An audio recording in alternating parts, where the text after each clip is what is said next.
What I'm going to present today, and you see the title here, Sacrificing to Bhairav to, in parentheses of course, the apotheosis, death, and the resurrection of a local Nepalese king. I'm writing this up for publication, so any sort of comments and suggestions you can give me would be fantastic. And what I have here is sort of a shortened version of that. Some of the other stuff that'll go into the article I've ditched for our purposes today, which should be just fine. I am going to read most of this, so I'll try to read dramatically, but bear with me here. In his 1900 translation and publication of Kalhana's 12th century Indian history of Raja Tarangani, the scholar, archaeologist, and adventurer Sir Mark Aurel Stein quotes Al-Biruni's low opinion of Indian historiography. Al-Biruni says, "Unfortunately, the Hindus do not pay much attention to the historical order of things. They are very careless in relating the chronological succession of their kings, and when they are pressed for information and at a loss, not knowing what to say, they invariably take to tale-telling." Stein himself explains this deficiency by asserting, quote, "The Indian mind has never learned to divide mythology and legendary tradition from true history." Stein's dismissal of the narrative genre fits into broader ideological orientalizings that assert, quote-unquote, imagination to be the dominant feature of Indian history writing. Though this paper will squarely address Hindu tale-telling, quote-unquote, it will reject such dismissive notions of South Asian historiography, as it will respond to the types of ideological master political narratives that Ronald Inden described in his Imagining India, narratives, quote, whose authors have tried to impose a single plot on divergent lives.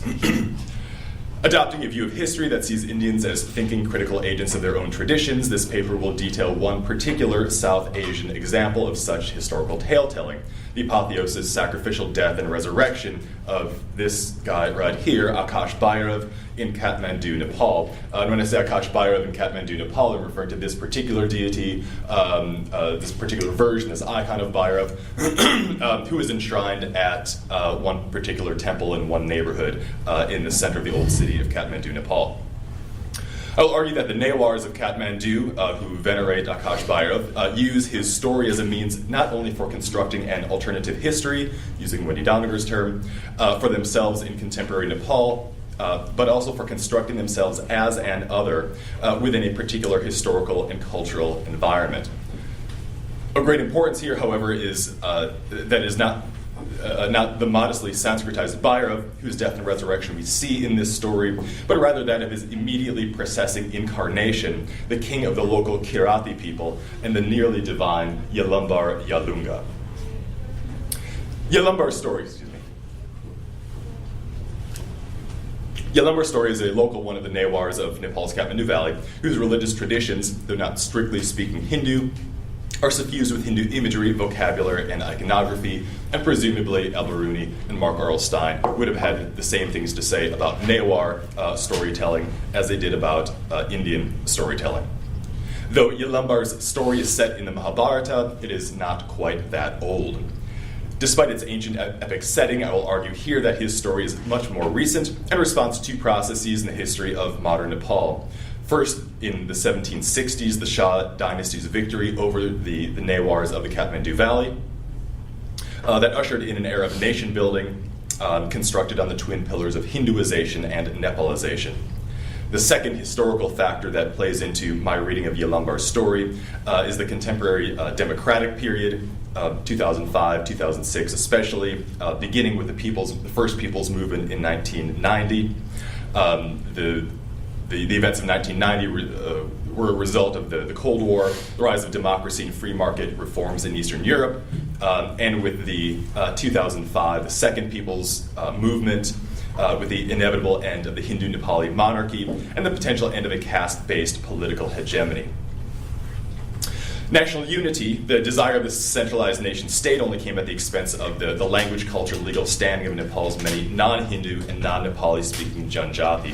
What I want to do here is take Akash Bhairav, who's enshrined here, look at the preceding narrative that identifies him as the local king, the local Kirati king, Yalambar, and place the Newars within that social, political context, and using this narrative as a way to support a sort of contentious relationship with the state government. There's a larger context of this going on throughout all of Nepal. The French anthropologist Indra Chowk refers to this as the autochthonous paradigm, where you have many different local groups, again, non-Hindu, non-Nepali language speaking groups, who identify as autochthonous, as indigenous groups, as Janjati. And he says they respond to the complex set of discriminations and inequalities resulting from this situation. So one example where we see this is, I'm sorry if you can't see this from in the back, the organization NEFIN, the Nepal Federation of Indigenous Nationalities, has enumerated, I think it's about 58 different Janjatis, and the Newars here are at the top of the list. They're on the list, but they're one of the two quote-unquote advanced groups, along with the Thakali people. So the Newars are, at least according to NEFIN, the National Organization of Janjatis, they count as a Janjati organization, and they are considered, in this case, the indigenous people of the Kathmandu Valley. The way that NEFIN identifies and defines these Janjati is according to a set of about 5 characteristics, which they have on the website. So they say indigenous people are those who settled prior to the formation of the Nepal state in the 1760s. They are a dominated group, and I'm quoting them here, a dominated group with no representation in state organs. They are not part of the Hindu caste system. They have their own language, culture, and religion different from the rulers, and they are listed in the government's Indigenous Act of 2002. The oppositionality of the definition employed by NEFIN, that Janjatis are those who strictly and specifically identify as non-Hindu, assists in structuring some of the particularly cultural rather than political responses of these Janjati. And I'm referring to all of them in general as a collective here. Many authors have written of the political dimension of this resistance, whose goals are to overturn the advantages that Hill Brahmins possess in terms of their official representation in state government. I'll focus on this essay, however, on the cultural dimension of this resistance. We see many examples of this, what I'm calling cultural resistance, throughout Nepal. Susan Hangen notes the various organizations that have adopted non-Hindu religions, revived local languages, boycotted the National Hindu Dasein Festival, and revived their own calendrical systems, as well as local New Year's festivals. Gerard Tofan describes the efforts by Tharu activists to reconstruct a more strictly Theravada Buddhist culture, complete with the building of Theravada temples, the reading of Pali texts, and the tracing of their history back to the historical Buddha himself. And William Fisher details the ways that people in the western hills of Miyagdi, quote, are in the process of facilitating the imagining of their communities by inventing or resurrecting myths of origin, identifying themselves as pre-Aryan peoples, also connecting themselves to indigenous, Buddhist, or an autochthonous past. Such cultural strategies, Susan Hangen asserts, are intrinsically political, as they challenge the state's previous strategy of assimilation and the status of high caste Hindu culture as national culture. Right? So I'm sort of unofficially distinguishing political from cultural resistance and protest. And what Susan Hangen points out is, of course, the two of these are related, and this is part of my argument as well, that the narrative, the myth that the Newars are telling, the story of Yalambar in the city of Kathmandu, Nepal, at this particular temple. In fact, this is a political narrative, and there are political ramifications for the story that they are telling. The Newar people, as a self-identified Janjati, have offered their own particular response to this state's singular political vision. And again, this is exactly the story that I'm going to tell here. Gerard Tofan supports the use of stories like this. He says that the Newars, despite the consequences of the 1768 invasion, that they're not well documented. He asserts that the Newars, their economic, intellectual, and political power had provoked a trauma that is still intense and has induced feelings of resentment. Unlike the newly constructed forms of cultural resistance used by all these other folks, especially recourse to Theravada Buddhism and the Pali Canon. The Newars did not have to reinvent an autochthonous culture, he says. Rather, the primary mechanism by which some Newars have asserted their opposition to the monarchy, again, is through this particular narrative, a narrative that relates to places, to architecture, and to deities who had been in Kathmandu, Nepal for centuries, probably at least. Okay, that's my introduction. And I'll get here to the story with just one more minor introduction. So this is the apotheosis of Yalambar Bhairav, and I'm gonna hyphenate their names here. Yalambar Bhairav. Essentially, they become the same person. They become the same deity, and there's some precedent for hyphenating these terms, of just running them together as Yalambar Bhairav and not differentiating between the two.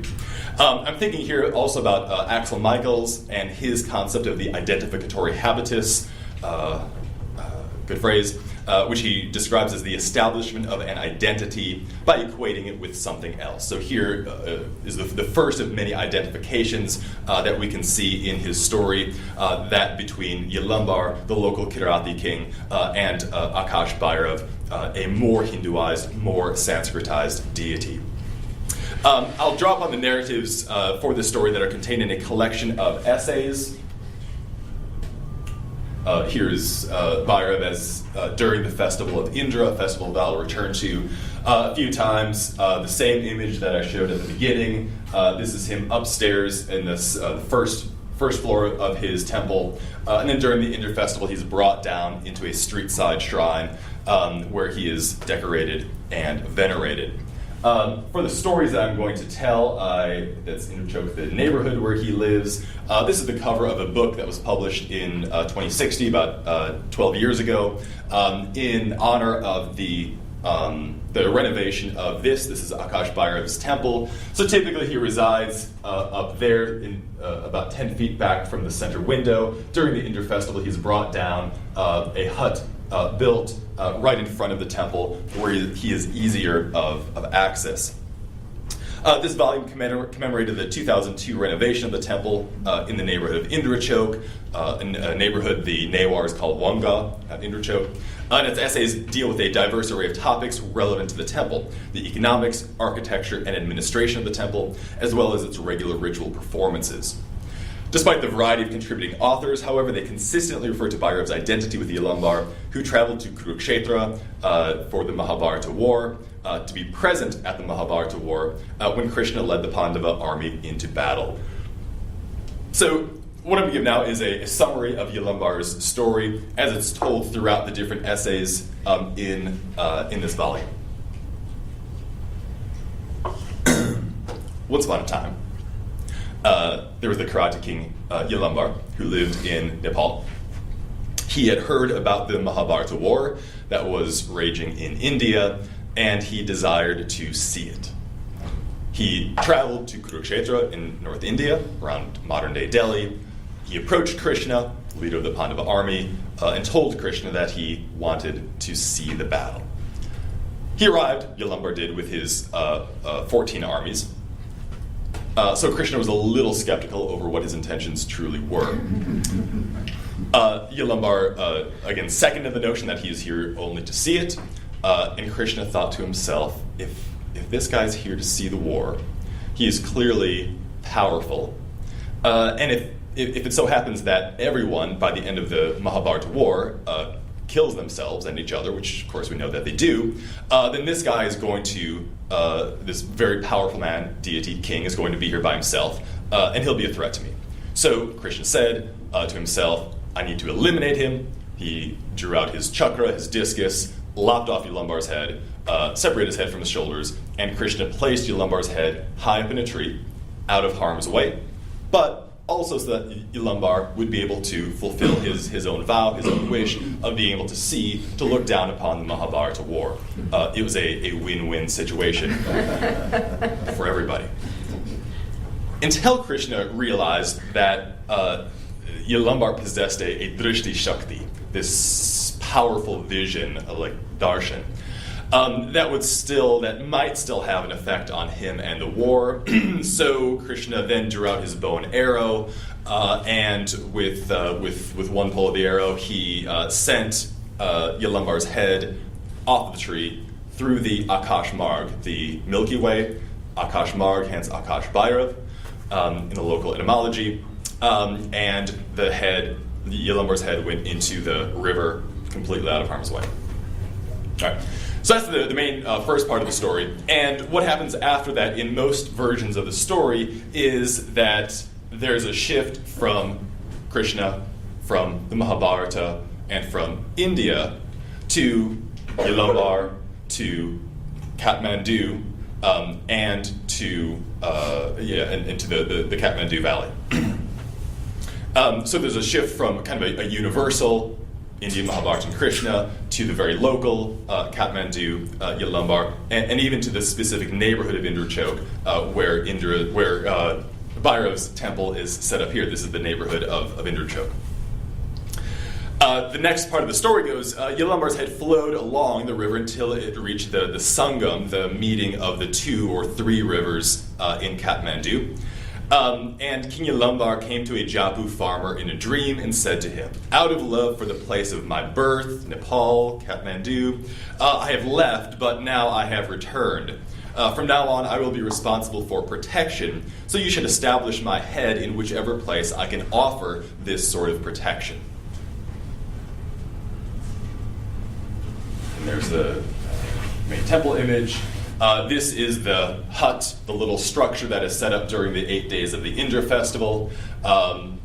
And this is the place where, in this dream, Yalambar told the Japu farmer to set up his head. And again, that is what his head looks like during the 8 days of the Indra festival.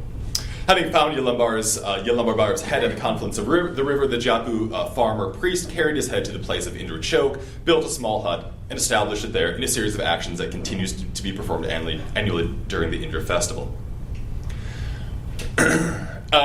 One of the other elements of the festival is once Yalambar Bhairav's head was set up here, all of the gods, including Indra, or led by Indra, came up to the head of Yalambar. They asked him if they could worship here. Can we venerate you? Can we sit here for your festivals? Of course, Yalambar Bhairav said yes.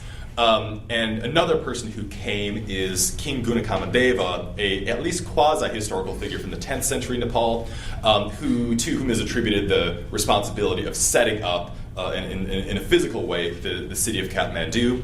And he did that, the king did that, because the goddess Mahalakshmi came to him in a dream and requested that he do so. So Mahalakshmi's appearance in King Gunakamadeva's dream reflects Yalambar's powerful gaze, his vision, but also doubles Yalambar's appearance in the Japu farmer's dream. Deities come to both of these men in a dream. These dreams establish an identification between these 2 men, the Japu farmer and the founding king, who are each responsible for developing the urban space over which Yalambar Bhairav will preside. And again, especially here during the Indra festival in September. The significance of this neighborhood is established through a series of creative strategies that utilize the identificatory habitus.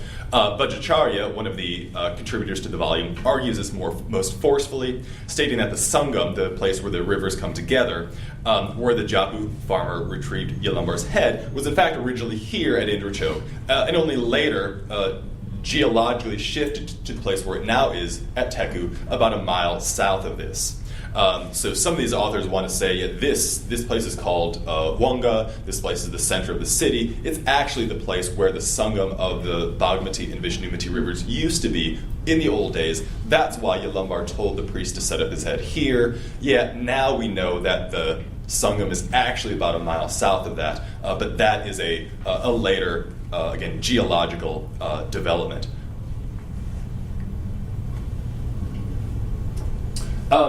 Other images of Bhairav are set up throughout Kathmandu, and especially during the Indra festival. This is the one attached to the north side of the royal palace in Kathmandu.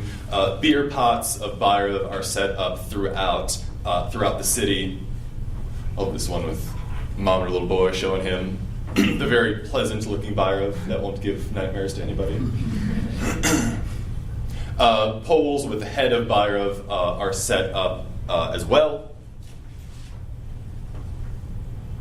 It's a domestic pole that local families raise. And then here, this is the image that was on the poster that I sent.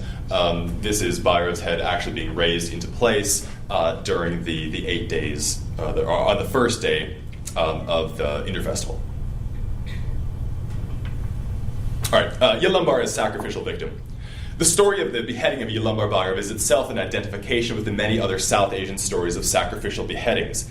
Shiva's decapitation of his son Ganesh and of his father Daksha, the self-decapitation of the goddess Chinnamasta, whose name means she whose head is cut off, Bhairav's decapitation of Brahma, for which he was required to perform penance through a pilgrimage to the city of Benares, and Vaishnav Devi's decapitation of Bhairav for the latter's sexual sins.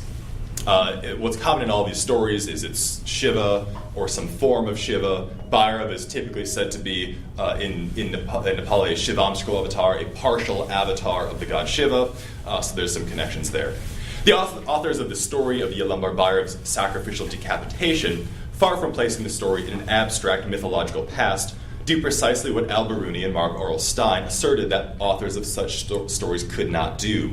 They contribute to South Asian historiography through their assertion of the historical tensions between local Newars and the invading Hindu Shah dynasty through the rhetorical techniques of the self-sacrifice and exchange of a severed head. The temple of Akash Bhairav, as we see here, displays its central deity, as do many of his temples and shrines throughout the South Asian subcontinent, as a fierce god, a criminal god, or a demon devotee. These various but related titles communicate to local devotees and others his identity as, what Kathleen Erndl says, the epitome of the ideal of transgressive sacrality. Where his transgressiveness is visually communicated through his fierce and demonic appearance. Moreover, whereas Bhairav's role throughout South Asia is often defined by the devoted and subservient relationship he has to the gods and goddesses he protects, here in Kathmandu, Akash Bhairav is himself the primary object of worship. And one of the ways he's worshipped is through animal sacrifices. Typically chickens, especially at a place like this, which is in the middle of one of the craziest intersections in all of Nepal. In theory, one could bring a goat to be sacrificed there, but it would be difficult. The mask of Bhairav is probably about 6 feet up off the street, so a chicken would be simply a little bit easier. More than simply producing the feeling of Chinzan Mija, the heebie-jeebies, as Gregory calls it, the sacrifice of animals within an urban milieu often does. The sacrifices offered to Yalambar Bhairav during the Indra festival also replicate Yalambar's own self-sacrifice that resulted in the creation of the city of Kathmandu. The discussion of headlessness and decapitation throughout South Asia provides us with an opportunity to further contextualize Yalambar's sacrifice within its historical environment and to consider it vis-a-vis two groups of South Asian narrative, and as more than just a timeless myth. As the story of Shiva's decapitation of his son Ganesh, we might just sort of think of that as a timeless story. This story, and many others like it, of headlessness and decapitation, actually, I argue, do something else. Stories from the first group come from all over India, and each example is virtually identical to that of Yalambar's story. The stories of Aravan and Chowk in South India, of Khatushyam in western Rajasthan, and of Babrik in Garhwali, India, repeat the story of the participation of a local king in the Mahabharata war, his decapitation at the hands of Krishna, and the prominent enshrinement of his head. William Sachs thinly refers to Babrik's story as, quote, a particularly striking example of the way in which Mahabharata stories and themes are incorporated into local traditions. He argues that Babrik's story puts forth a heroic message that assists in the construction of Rajputi, of Rajputness, a quasi-ethnic self-designation for those who value dignity and honor in defeat. The second group of South Asian stories of sacrificial decapitation provides us with the opportunity to consider Yalambar's story as one that more closely participates in the history of a particular people. And here I'm thinking of Lindsay Harlan's book, The Goddess's Henchman. Much of the book is taken up with the discussion of heroes, of Rajasthani heroes, Hindu Rajasthani heroes who fight against Muslim enemies, and in the course of battle, they themselves are decapitated by their enemies They sort of stagger to the edge of their city or their estate, the boundaries of their village, headless.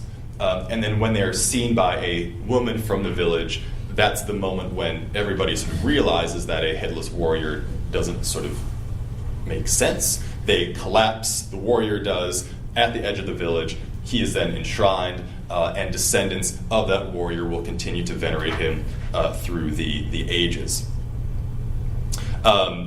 There's language for these sorts of Rajasthani warriors that associates them with feminine divine power, Shakti, with the earth, and also with a sort of frenetic movement that I think relates well to Yalambar. There's also a language behind these Rajasthani warriors of them offering themselves as a sacrifice, as a physical sacrifice. They're likened to goats that are then consumed as carrion on the battlefield by one or another local goddess.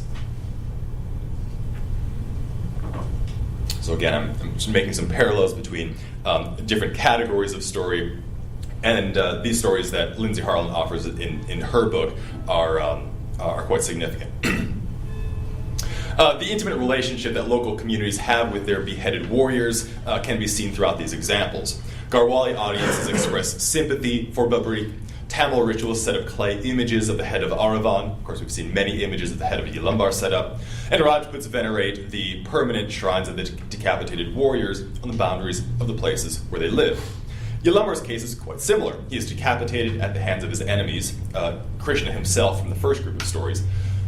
He is converted into a Bhairav, and he is subsequently enshrined and venerated, having first been moved from the edge to the center of the city over which he presides. One of the things that Lindsay Harlan talks about is the warriors becoming a Bhairav, that they are whoever they are. They're a local unnamed warrior, and once they are decapitated in battle, they stagger to the edge of the village, and they're venerated as a Bhairav, as sort of one element within a general class of Bhairavs. And they're venerated then as Bhairav. And I sort of always forget that in Yalambar's story, he does not begin as Bhairav. He begins as a local warrior king, the king Yalambar Yalunga of the Kirati people, and only once he is sacrificed, only once he is defeated and decapitated in battle, and his head sort of sent back to Nepal from India, only then does he become a Bhairav. The contrasts between all of these stories and Yalambar's story are more telling, however. Where the Rajput warriors dutifully fight their human enemies with all of their effort, even past the point of losing their heads, the Newar Yalambar fails to choose a side on which to fight, does not even thus identify his enemies, and chooses not to fight at all, either before or after his decapitation, all this despite the presence of his 14 armies. Yalambar's passivity in the face of Krishna's aggression signals, I argue, a reluctant submission to Krishna, in which he, Yalambar, a local Kirati king, stood no chance in battle against the great Hindu deity of the Bhagavad Gita. On a more socio-political level, the narrative of Yalambar Bhairav does not simply... It's an image of the reclining Vishnu in the north part of Kathmandu. This is an image that the king of Nepal, when there was a king of Nepal, was prevented from viewing because this image of reclining Vishnu was seen as a manifestation of the Hindu Nepali king.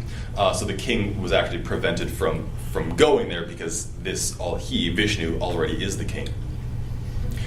On a more socio-political level, the narrative of Yalambar Bhairav does not simply narrate a battle between mythical beings, but rather the killing/murder/sacrifice of Yalambar, the local Kirati king from Nepal, who becomes Bhairav, the Newar king of Kathmandu, who is killed by Krishna, the avatar of the Hindu Brahminical Vishnu, who, until recently, incarnated as the Nepali Hindu king. These narrative replacements only superficially hide the identities of the ethnic agents who clarify the fact of the conflict that lies at the heart of this mimesis, of this series of replacements. The transfiguration of the local and royal Yalambar into the pan-South Asian and divine Bhairav at the hands of the Hindu Krishna provides us with one way to counter traditional dismissals of South Asian historiography. Yalambar story is one that, and here I'm quoting Ronald Inden from his Imagining India. Yalambar story is one that clearly pays attention to the historical order of things and shows how its authorial agents make and remake one another through a dialectic process in changing situations. More importantly, the story of Yalambar's salvific mimesis, this ability for his replacements, Bhairav, to issue forth this a notion of salvation, and we can talk about what that means, reveals to us, to again quote Wendy Doniger's alternative conception of Hindu myth, the story reveals the history of sentiments rather than events, motivations rather than movements. René Girard refers to such stories in his work on sacrifice, asserting that though, quote, a source of violence and disorder during his sojourn among men, the hero, in this case Yalambar, appears as a redeemer as soon as he has been eliminated, invariably by violent means. By constructing a narrative of such a nearly divine person as Yalambar, whose Kirati identity places his rule in a prehistoric time and in an extra valley locale, he then, of course, moves to Kathmandu, he moves to the center of the city, and sort of matches up with a more recent historical era, and whose execution at the hand, I'm going to start that sentence again. By constructing a narrative of such a nearly divine person as Yalambar, whose Kirati identity places his rule in a prehistoric time and in an extra valley locale, and whose execution at the hands of the Hindu Krishna asserts a hierarchy between Hindu and Newar cultures. The Newar authors of the story were able to express their resistance to the dominant Hindu monarchy through their use of a Janjati rhetoric, though without expressly invoking and thus risking their own Newar identity. Like the Janjati throughout Nepal, the Newars of the Kathmandu Valley have strategized their identity as a Janjati and via their opposition to Hindu Brahminical and royal orthodoxy through a negotiation with the same, here in the form of a narrative whose underlying mythology, despite the historiographical doubts proffered by Al-Biruni and R.L. Stein, is firmly grounded in the historical. The attention given to the minor, very minor figure of Yalambar during the festival of Indra, 8 days in September, encourages the remembrance of the local culture of Kathmandu and serves as a, quote, public enactment of forgetting. No longer about a Hindu god or king, the continuing presence of Yalambar, Bhairav, or even Aju, as some of the other Newars call him, the true king of Kathmandu, replaces memories of a cultural defeat with the stories, icons, and performances of a truly local kingship. Thank you.